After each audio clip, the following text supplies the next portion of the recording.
धड़े वेझो राजवा शाख खे पको करण वारे कम में करप्शन ऐं नाक़स मटीरियल जे इस्तेमाल सबबि वाह जो भितियूं कुझु महीननि अंदरि किरी पट पइजी वियूं आहिनि।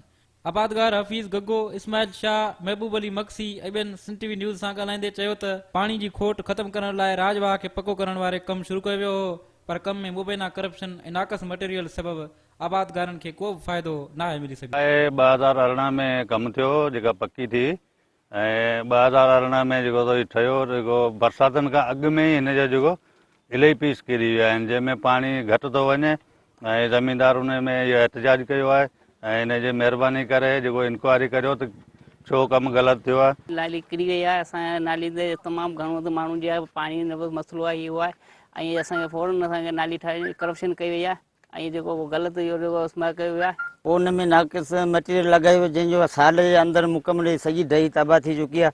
पुछड़ी आबादगारनि हज़ारे आबादगारनि उन्हनि ते पाणी कोन थो पहुचे। साहब जी महिरबानी सां ठेकेदार हिननि मिली भगत करे करप्शन करे करोड़ों रुपया खाई इहो जेको सिंध हुकूमत आवाम खे तोहफ़ो ॾिनो हो उनजी हिननि बाक़ाइदे ॿी ते टुकड़ा टुकड़ा करे छॾिया। आबादगारनि मुतालबो कयो त शाख खे पको करण वारे कम में मुबैना करप्शन ऐं नाक़स मटीरियल जी जांच कराई वञे। सूफ़ी नूर मोहम्मद शाह, सिंध टीवी न्यूज़, धड़ो।